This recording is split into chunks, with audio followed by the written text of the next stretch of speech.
स्वामी दयाल की दया, राधा स्वामी सहाय, राधा। प्यारे सत्संगी भाइयों बहनों,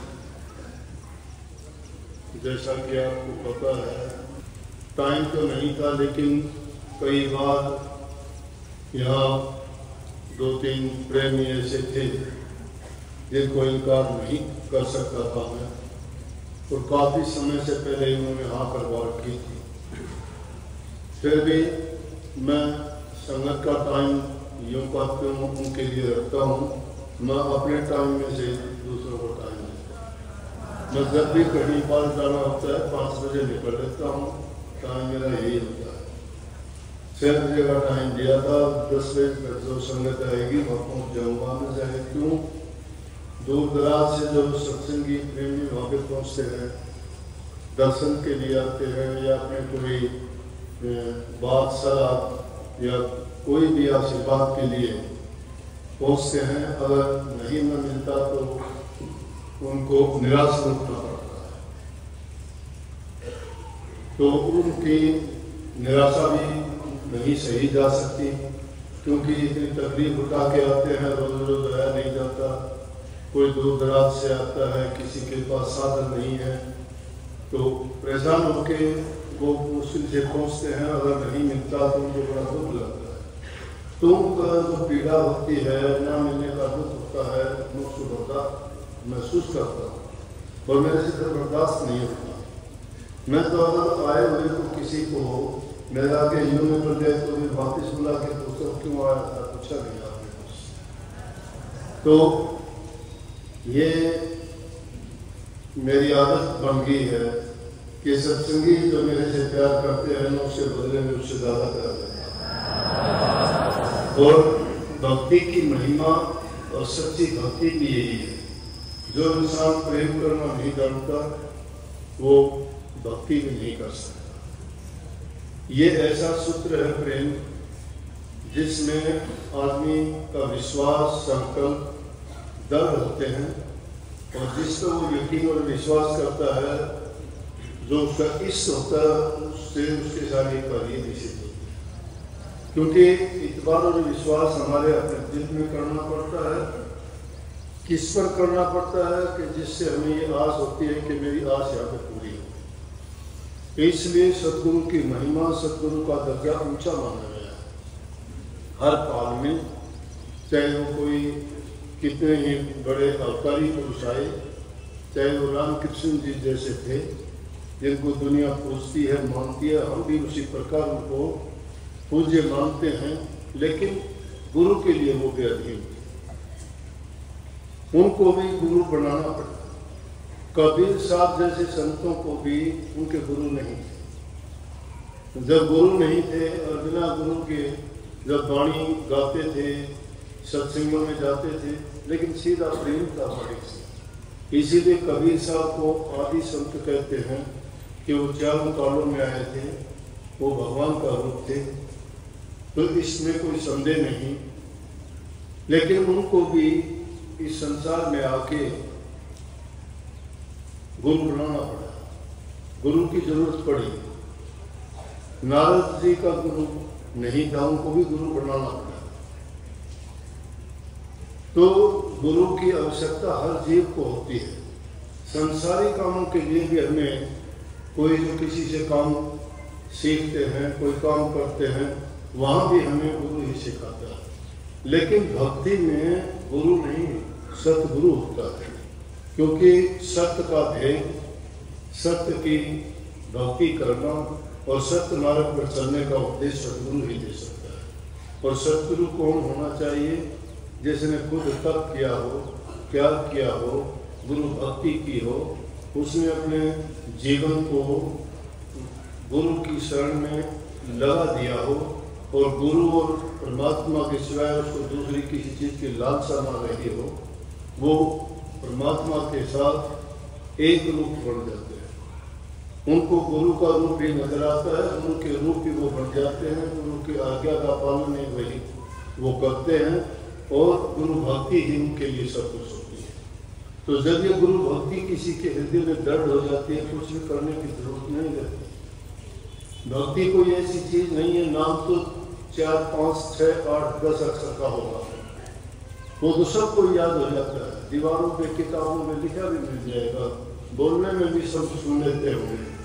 लेकिन है क्या, जब तक इंसान अपने जीवन में सद्गुणों को नहीं अपनाता तब तक भक्ति के मार्ग पर चलने के लायक नहीं है।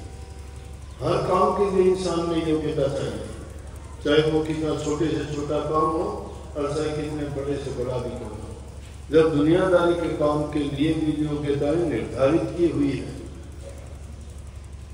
एक अध्यापक को पढ़ाने से पहले पढ़ाने की डिग्री लेनी पड़ेगी, एक वकील को मुकदमा लड़ने से पहले कानून की पढ़ाई करनी पड़ेगी, एक इंजीनियर को दुनियादारी के दूसरे कामों के लिए उसको इंजीनियरिंग की शिक्षा लेनी पड़ेगी। इसी प्रकार से वो जिसमें गुण नहीं होंगे, वो डिप्लोमा डिग्री किसी के पास नहीं होगी, चाहे वो कितना ही जानकार क्यों ना हो, कितना ही बुद्धिमान क्यों ना हो, लेकिन उसकी बात की मान्यता नहीं है, उनकी कोई भी पूछताछ नहीं करता, क्योंकि उसके पास वो डिग्री नहीं है। इसीलिए जब सद्गुरु मिल जाता है और सद्गुरु उनको शिक्षा देता है, वो शिक्षा उसके लिए योग्यताएं निर्धारित कर दी जाती है कि सत्य बोलेगा, सत्य के रास्ते पे चलेगा, झूठ कपट निंदा बुराई नहीं करेगा, दूसरों को किसी प्रकार से उनको पीड़ा नहीं देगा, अपने हक हलाल की ईमानदारी की कमाई करेगा। जब ये रास्ते धर्म के रास्ते ये है, अब नाम तो धर्म का ले लिया, ओट गुरु की ले ली और बैठ जाते हो नाम की छाया में, उसकी छतरी लगा के, और विचार हमारे ईर्ष्या भरे हुए हैं, निंदा करते हैं, चुगली करते हैं, बुराइयां करते हैं, घरों में सास बहू की बात नहीं बनती, बाप बेटे का झगड़ा रहता है, भाई भाई का गला काटने को तैयार रहता है, पर ओले पर्दे से तुम गलत काम भी करते हो, सोचते हो कौन देखता है। जब अपने आप को धोखा देते हो, दुनियादारी को धोखा दे देते हो, सतगुरु के सामने भी फिर सच्चा बनने की कोशिश करते हो, सोचते गुरु क्या जानता है, और वो बात इंसान को लेके डूबती है। इंसान अगर ये सोच ले कि गुरु हर पल, हर दम, हर घड़ी तेरे साथ है, तेरे छोटे मंदे सब कर्मों को देखता है, लेकिन उजागर नहीं करता, जाहिर नहीं करता, क्योंकि गुरु ने बता रखा है कि अपना किया भुगत रहिया, सतगुरु पूरा गुणन नहीं किया, अपना किया हुआ कर्म सब भोगेंगे। गुरु को क्या जरूरत है कि बार बार उसको ही बताए, गुरु तो सबके सामने उसको बात को लपेट के पर्दे में कह देता है। समझने वाला अगर उस बात को मान ले कि बात मेरे लिए कही गई है, तो वो इंसान अपना सुधार कर लेता है। और जो सोचता है कि मेरे अंदर ये दुर्गुण नहीं है, ये तो किसी और के लिए कही गई है, वो और के लिए नहीं, हमारे लिए कही गई है। और के लिए करने वाली बात और कहीं कही जाती है, लेकिन जो हमारे सामने बैठ के बातें कही जाती है वो हमारे लिए कही जाती है, और वो बातें हमारे दिल पे लगनी चाहिए। अगर सच्चे गुरु भक्त हो, गुरु से दीक्षा ली है और अपने जीवन में कुछ पाना चाहते हो या ये खोज करना चाहते हो, कहने को तो सब ने बहुत कह दिया कि इंसान का चोला ऐसे नहीं मिलता। 84 लाख योनि में कितने धक्के खा के इंसान का चोला, सब जानते हैं इस बात को, मृत्यु होगी सबको पता है, लेकिन निश्चित नहीं है कब होगी, और वो अनिश्चितता के लिए अपने जीवन को अनिश्चित बना देता है। जो मन में आता है वो करता है, वो पाप और बुरे कर्म को मानता ही नहीं है, ये सोचता नहीं, अनिश्चित बना दिया। अगर ये वो निश्चित हो जाता, दिन निर्धारित हो जाता, तो खाना पीना भी छोड़ देता, वो तो पानी पीना भी छोड़ देता, घूमना फिरना भी छोड़ देता। एक राजा था, घूमते फिरते शिकार के लिए गया एक बार जंगल में, घूमते घूमते गर्मी का मौसम था, प्यास लगी, इधर उधर, जब जंगलों में क्या बस्ती कम होती थी, साधन कम होते थे, पानी भी नहीं मिलता था, अन्न की भी कमी होती थी, भूखा प्यासा जब राजा किला जंगल में क्या करे, हाँ, तो कोई ऋषि महात्माओं की कुटिया बेशक होती थी जंगलों में। देखा एक जगह धुआं निकलता है, राजा वहां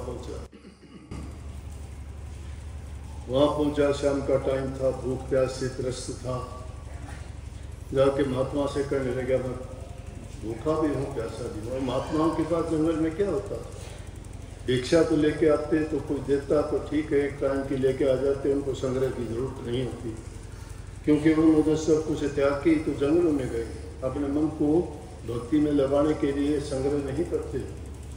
आजकल तो महात्माओं की बात दूसरी, आजकल तो बढ़िया से बढ़िया गाड़ी, बढ़िया से बढ़िया फोन, बढ़िया से बढ़िया कपड़े, हाथों में बड़े घड़ी, सारी चीज चाहिए महात्माओं को, तो दुनियादारों से भी अच्छी चाहिए, कमजोर नहीं, उनसे भी बहुत बढ़िया चाहिए। लेकिन उन जमाने में वो क्या मन नहीं देते थे किसी चीज को, उनके लिए ऐसा ही तो सोना था, ऐसा ही लोहा, ऐसा ही उनके लिए राजा था, ऐसा ही भिखारी था, ऐसा ही उनके लिए गृहस्थ था, ऐसा ही जंगल था। लेकिन जंगल को पसंद इसलिए करते थे एकांत। संतों ने तो इस युग में इस बात को टालने के लिए 3 बंद बता दिए कि तुम जंगलों में ना जाना, घर में ही बैठ के जंगल बना लेना, कान बंद कर लेना, बाहर का शोर नहीं होगा, आंखें बंद कर लेना, तुम्हें कुछ दिखाई नहीं देगा, जबान बंद कर लेना, तुम्हें कुछ बोलना नहीं पड़ेगा, इसलिए बताइए 3 बंद। जब 3 बंदों को लगाने की जरूरत ही नहीं थी, जंगल में बैठ के मस्ती से वो प्रकृति के नज़ारे देखते रहते थे, सोचते रहते थे कि जैसे रचनाकार ने क्या रचना की। उनका चिंतन यही होता था। दूसरा चिंतन तो वो लोग करते हैं जो दूसरे लोगों की बातों में फंसे रहते हैं, उसका ये उजड़ गया, उसका ये बस गया, उसकी लड़की नहीं होगी, उसका लड़का ये हो गया, वो फेल हो गया, वो पास हो गया, वो नौकरी मिल गई। ये दुनियादारी के झमेले और झगड़े हैं, उनको ये चिंतन नहीं थी। राजा गया, जाके महात्मा से कहने लगा, भूखा प्यासा पूरा दिन हो गया, मेरे प्राण निकलने को है। अब महात्मा के पास क्या था, महात्मा ने बोले बैठे, जंगल में गया, जाके महात्मा को पता था, एक बूटी तोड़ के लेके आया। शाम का टाइम हो गया था, बूटी को घोट के और 3-4 गिलास उसके बना लिए जूस के, 1 गिलास पिला दिया, बोले आपकी भूख नहीं मिटेगी, प्यास नहीं मिटेगी। राजा को 1 पिलाया, खुद ने 3 पिए। पीने के बाद आ गया राजा, खा पी के बड़ा मस्त हो गया, जान आ गई, प्राण वापिस आ गई, बड़ी खुशी मिली। तो इतनी खुशी मिली, शरीर में बहुत ताकत हो गई। जब संसारी आदमी के मन में ताकत होती है तो मन उसका विषयों की ओर भागता है, तुष्टता की ओर भागता है। महात्मा लोग उस ओर अपने मन को नहीं जाने देते, मन को कंट्रोल और काबू में रखते हैं। मन के ऊपर उनका बंधन होता है, वो मन के बस नहीं होते। हम मन के बस हैं, दुनियादारी के लोग। मन कहे तो चल दिए, मन कहता है तो नहीं चलेंगे, मन कहता है खाते हैं, मन कहता है ना मेरा मन नहीं, मैं ये नहीं खाऊंगा, मन कहता है, हम नहीं कहते। मन की बात पे मेरा मन नहीं करता, ठीक बात, जानते तो मन नहीं करता और मन ही दुष्ट है। लेकिन क्या किया, राजा आया, राजा की बहुत सी रानियां होती थी, कितनी कितनी रानियां होती थी, इतिहास गवाह है। रात में चैन नहीं जा रहा, एक रूम से दूसरे में, एक रानी से दूसरी रानी के पास पूरी रात घूमता रहा, परेशान हो गया। सुबह उठा, घोड़ा लिया, महात्मा के पास वापस आया, जाके महात्मा से कहने लगे, महात्मा पूछने लगे क्या कैसे आया बच्चा? बोला जी आज आपसे मैं एक बात पूछने आया हूँ, परेशान हो गया। आपने मुझे 1 गिलास पिलाया था, पूरी रात में चैन से नहीं रह सका। मैं जितनी रानी थी सबके पास गया, मेरे विचार बहुत गंदे हो, लेकिन मैं हैरान हूँ, आपने 3 गिलास पिए थे, आप कैसे जीते? महात्मा कहने लगे भाई हमें डर है। बोले आपको डर किस चीज का? बोले हमें डर है मौत का, तुम्हें मौत का डर नहीं है। तुम अनिश्चितता की ओर जाते हो, हम निश्चित की ओर जाते हैं। मौत निश्चित है। ये जब जानते हैं तो 4 दिन के लिए क्यों पाप कमाते हो? 4 दिन के लिए क्यों दुष्ट कर्म करते हो? अरे 2 दिन के जीवन के लिए तुम ऐसे ऐसे कर्म कर जाते हो कि तुम्हारा इतिहास गंदगी में लिखा जाता है, गंदे लोगों में लिखा जाता है। रावण ने जुल्म किया था, आज तक मरा ही नहीं है। रावण मरा ही नहीं है, आग में जला के खुश हो गए थे, युद्ध में हरा के खुश हो गए थे, लेकिन आज तक जलाते ही मरा ही नहीं थे। बोले कि अच्छा एक काम कर, आज मैं तेरे को 2 गिलास दूँ,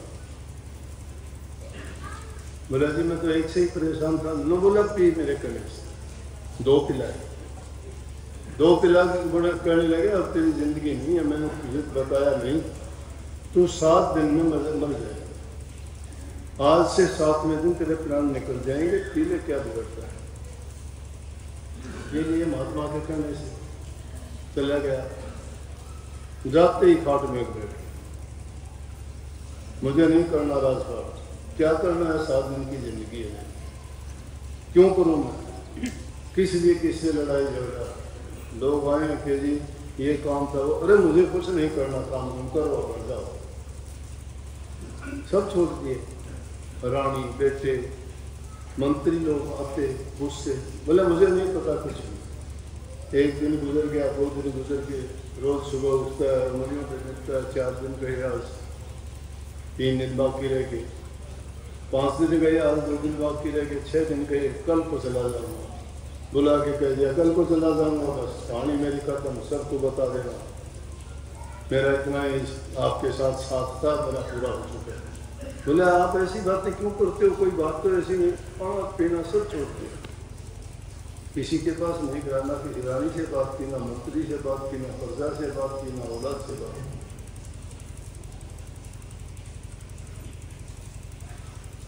7वें दिन जब देखा सुबह होगी कि आज होगा काम, 7 में दोपहर होगी, क्या तक तो नहीं, शाम होगी, बोला नहीं होगा। बोला रात को होता होगा, बोला नहीं होगा। रात की 12 बज गए, बोला तो 8 तारीख हो जाएगी, बोला नहीं हुआ काम। 8 तारीख को होते ही बिना खाए पी इतने दिन से भूखा पैसा तो जाए ना। बोला महात्मा तो झूठा है, मैं तो नहीं मेरा मरना चाहिए था 7 दिन में, मैं तो सोचूं था। लिया घोड़ा फिर राजा के महात्मा के पास, बोला महात्मा जी आप झूठे हो। बोला कैसे बच्चा, आपने कही थी 7 दिन में गुजर जाएगा, 8 दिन हो गए, मैं क्यों नहीं गुजरा। समझाओ तो क्यों नहीं गुजरा। बोला मेरे को एक बात बता, गुजरा तो नहीं लेकिन तूने क्या खाया। बोला 7 दिन में कुछ नहीं खाया। बोला कोई काम करा। बोला कोई नहीं थे, वो खाट में पड़ा रहा। किसी रानी के पास गया। बोला मैंने बात की शक्ल भी नहीं देखी। बोला तेरे बच्चे और किसी से तुमने। बोला मैंने किसी मंत्री प्रजा कोई काम नहीं किया, मुझे तो मौत खड़ी दिखाई देती है। बोला हमें मौत रोजाना यूं खड़ी दिखाई देती है, हम मौत को नहीं बुलाते हैं। मौत को हमेशा जो मानता है कि मेरे सिर के ऊपर खड़ी है, कुछ पता नहीं कब संदेशा आ जाए, कब चला जाऊंगा, वो आदमी निश्चितता को जानता है। निश्चितता का जीवन जब हम जीते हैं तो हम भले काम से दूर हो जाते हैं। जो आदमी ये सोचता है, ऐसे संकल्प लेने वाले, गुरु की शिक्षा को मान लो, मैं कहता हूँ गुरु की शिक्षा है मान लो, सबसे बड़ा भजन है, सबसे बड़ा मंत्र है। तुम कभी ये सोचते हो कि तुम आज घंटे या 20 मिनट या 10 मिनट आँख कान बंद करके मन तुम्हारा देश विदेशों में घूमता है, घर के कामों में डोलता है, लड़ाई झगड़े की ईर्ष्या की पुरानी दबी बातें दिमाग में से निकल के याद आती हैं, क्या भजन है वो? भजन है जीवन को पवित्र बनाना, पहले सच्चा बनाना, बुराइयों से बच जाना, दुष्ट कर्मों को छोड़ देना और सच्चे होके सेवा प्रेम और गुरु के साथ सच्चा प्रेम जोड़ने में ही नाम की कमाई कर सकते हो, नहीं कुछ नहीं। भाई थोड़ा समय दे दिया मैंने, मानोगे तो मानो, ना मानो तो ना मानो। हाँ प्यार तो बहुत करते हो, ये मुझे पता है, वो मैं भी आपसे ज्यादा करता हूँ कहीं। बहुत बहुत आशीर्वाद। प्यार ही सच्ची भक्ति है। प्यार किया तो घर में पहले किया करो, सास ससुर से, माँ बाप से, बच्चों से, साथियों से, पड़ोसियों से। ईर्ष्या द्वेष निंदा ना करो, लड़ाई झगड़े ना करो, किसी का हित ना करो, तुम्हारा नुकसान हो जाए कोई बात नहीं, दूसरे का लाभ। इतना ही संदेश आपके लिए था। अब